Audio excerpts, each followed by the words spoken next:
Tout est grâce, tout est grâce. Tout est grâce, tout est grâce. Tout est grâce, tout est grâce. Naoyo sonza basani la bato na mokili. Tout est grâce, tout est grâce. Jamais moto ya utona dans Dieu, c'est vague. Je ne peux pas dire que Dieu est bon, Dieu c'est si. Non, Dieu c'est un nom commun de beaucoup de personnages. Ok? Alors, Dieu s'est manifesté. Parce que le fait c'est quoi? Avant que l'humanité existe, avant que le monde existe, appelons-le Dieu pour faire simple, par rapport à notre compréhension, avant que le monde existe, l'éternel existait. Il a existé avant l'existence. Il a existé avant le commencement. Il existait comme étant, entre guillemets, Dieu. Éternel, c'est-à-dire qu'il n'a ni commencement, ni fin, qui ne connaît pas le fait. Il n'y a pas de temps en lui. Quand Dieu s'est manifesté en créant l'homme, il fallait que l'homme connaisse Dieu. Nous connaissons tous l'histoire de la Ève. Nous connaissons tous cette histoire. L'homme s'est séparé de Dieu, mais il fallait maintenant que Dieu se manifeste à l'homme pour que l'homme retourne vers Dieu. C'est clair jusque-là? Il faut que Dieu se manifeste à l'homme pour que l'homme puisse reconnaître qui est son Dieu, qui est son Créateur. Alors quand on lit la Bible de Genèse Apocalypse, la difficulté que nous avons aujourd'hui dans les églises, la difficulté que nous avons, nous lisons la Bible, nous mélangeons tout dans un même sac, c'est pas comme ça. Quand on lit bien la Bible, on remarquera qu'il y a des périodes très différentes. La Bible appelle ça les dispensations. Roméo, si tu me regardes pas, j'ai l'impression que tu ne m'écoutes pas. Merci mon frère. On appelle ça des dispensations. Dieu s'est manifesté dans la Sainte Alliance, le Dieu, entre guillemets, le Créateur. Il s'est manifesté au peuple qu'il a créé, mais pas tout le peuple, à un seul peuple qu'on appelle Israël. À la période de la construction de la tour de Babel, il y a eu plusieurs langues qui ont été créées ces jours-là, et il y a eu la création de plusieurs peuples, plusieurs nations. Mais Dieu, dans sa divinité, moi je ne sais pas de réponse, Dieu dans sa divinité, pour se manifester à l'humanité, il a choisi un seul peuple, et qu'à partir de ce peuple-là, que tous les autres peuples puissent le reconnaître comme étant Dieu. Comme il fallait qu'il fasse un choix, quand on a une seule chose, le choix est facile, quand on a deux, ça devient compliqué, quand on a trois, il faut faire un choix. Comme il y avait plusieurs nations, il a fait un seul choix, il a choisi la nation juive. Pour qu'au travers de cette nation-là, que tous les autres peuples du monde puissent le reconnaître.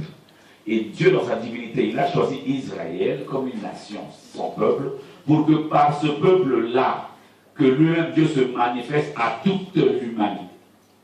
Ok? Dieu choisit une nation et Dieu fixe un temps. Il y a un tel temps, je veux moi-même Dieu me manifester à toute l'humanité. Et quand Dieu s'est manifesté comme ça, il s'est présenté comme étant le je suis. Il s'est présenté comme étant le je suis, comme étant le Père.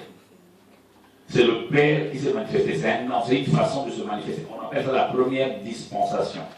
Dans la première dispensation, Dieu, que j'appelle Dieu entre guillemets, parce que j'ai dit que Dieu c'est un nom commun de tous les humains, de tout ce qu'on peut imaginer. Même toi, tu peux devenir Dieu si tu veux.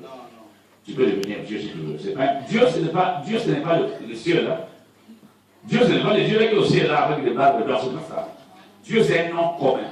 Même j'ai un ami qui s'appelle Dieu. Son prénom, Dieu Makonda. C'est son prénom. Il s'appelle Dieu Makonda. Moi, je m'appelle Sylvain. Lui s'appelle Dieu. Donc, si je dis que tu peux être Dieu, ne dis pas non. Non.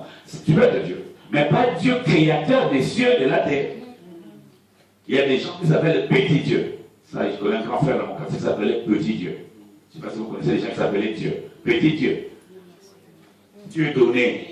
Il y en a, ça, je connais ce qui s'appelle Dieu donné. Il y en a. Dieu, c'est un problème. C'est nous qui avons, dans notre conception, notre intelligence humaine, fait de ces noms-là comme étant un nom et qui fait peur. Non, Dieu, c'est un nom commun de tous les êtres humains, même des. Voilà, Dieu, c'est une divinité, on peut imaginer ce qu'on veut, mais le Créateur, s'est manifesté à Israël comme étant le Père, dans la première dispensation. La Bible, c'est un mystère. Les choses de Dieu est un mystère. La Bible dit dans Corinthiens chapitre 1, verset, à partir du 2e verset, que Dieu dans sa divinité, les choses que nous prêchons, quand nous prêchons comme ça, nous prêchons quoi? C'est que nous prêchons est une sagesse. Qui est quelle sagesse? Sagesse de Dieu, qui est comment? Mystérieuse et cachée. Ça veut dire que tout ce que nous faisons à l'église, quand je me mets à genoux, je prie. Quand je me mets à genoux, je prie. Quand je chante, quand je prêche, toutes ces choses-là, c'est un mystère. C'est mystérieux. Or, quelque chose qui est mystérieux, c'est quelque chose qui échappe à notre intelligence, que l'intelligence humaine ne peut pas capter. Il faut noter, il faut que nous puissions noter cela très bien. Dieu se manifestait dans l'ancien temps comme étant le Père. Dans la deuxième dispensation, il se manifestait toujours lui, Dieu. Je vais vous donner un exemple simple. Un avocat, quand il dort dans sa chambre avec son pyjama, avec sa femme, ok? Un avocat que nous connaissons, peu importe, que nous connaissons ou que nous ne connaissons pas, qui dort dans sa chambre. Il ne dort pas dans sa chambre comme un avocat. Il dort dans sa maison comme étant le mari de la maison. Donc, avec son pyjama, il est dans sa maison. M. Pierre, c'est un avocat, mais dans sa maison, c'est un père de famille. Quand il amène son enfant à l'école, c'est le père des enfants. Ok? Quand il vient à l'église, c'est un chrétien. Quand il met sa toge noire et les trucs blancs ici, la colle blanche, c'est un avocat. Mais il ne change pas, c'est la même personne qui change par rapport aux circonstances et aux événements. Dieu, entre guillemets, le Créateur, se manifeste en plusieurs tenues. Il n'y a même pas que la Trinité, même Melchisedec. Tu connais Melchisedec, c'est quoi? C'est toujours Dieu, entre guillemets, le Créateur, qui a pris une position pour se manifester. Il a pris une tenue pour une circonstance bien précise.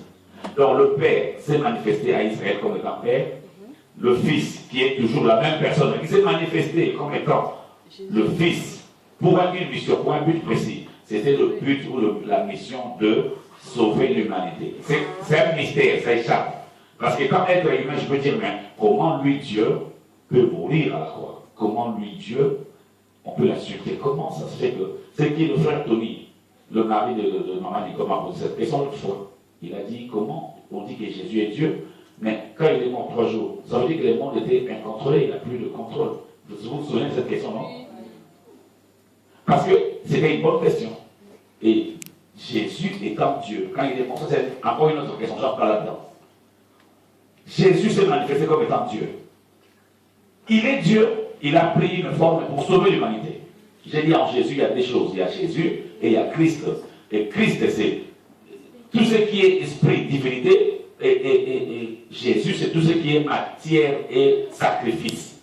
Celui qui est mort à la croix, c'est l'agneau, le sacrifice. C'est lui qui a guidé ce sacrifice-là comme étant souverain sacrificateur, ce Christ. Jésus-Christ, c'est le sacrificateur et le sacrifice en même temps. C'est un mystère encore.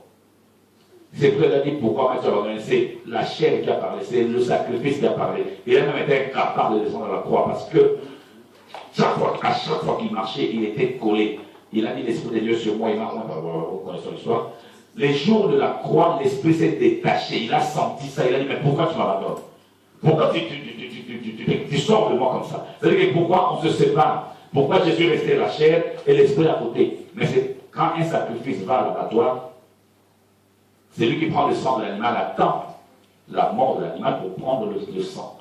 Donc Jésus, raison pour laquelle c'est un thème très profond. Il faut vraiment prendre un jour pour aller faire tout un séminaire pour ça. Jésus, c'est Dieu. Nous prions Jésus comme étant Dieu. Il est Dieu à part entière, total. Quand on parle des attributs, le Père, on l'appelle le Tout-Puissant. Jésus, on l'appelle le Tout-Puissant. Le Saint-Esprit, on l'appelle le Tout-Puissant. Le Père est appelé l'Éternel. Jésus est appelé l'Éternel. Le Saint-Esprit est appelé Éternel. Le Père est appelé l'Alpha et l'Oméga, le commencement de la fin. Jésus, c'est l'Alpha et l'Oméga. Le Saint-Esprit, l'Alpha et l'Oméga. C'est-à-dire que c'est la même personne qui se manifeste différemment par rapport aux époques qu'on appelle, selon la Bible, les dispensations. La première dispensation, c'est le Père qui se manifeste. La deuxième dispensation, c'est le Fils qui se manifeste. La troisième dispensation, c'est l'Esprit. Qu'est-ce dit Jésus? Il dit, il est quoi? Avantageux pour qui? Pour nous, l'Église. Que lui fasse quoi? Qu'il travaille. Et il dit, si je ne m'en vais pas, le consolateur ne viendra pas. Quand il viendra, c'est lui qui vous conduira. Sans lui, vous n'êtes rien. Et la Bible maintenant dit, le même qui est monté, c'est le même qui est descendu. Or, il dit que moi, il faut que je parte. Il veut dire quoi? Il veut dire que la dispensation de moi, la dispensation du Fils est finie. Nous allons entrer dans la troisième dispensation, qui est la dispensation de l'Esprit. Donc, je dois partir, mais je vais revenir, mais sous une autre dispensation et une autre tenue. Ça sera maintenant la tenue de l'Esprit. Celui qui est monté, c'est celui qui est descendu. Celui qui m'a vu, a vu le Père. Moi et le Père, nous sommes un. La Bible dit vos corps sont quoi? Le temple des dieux.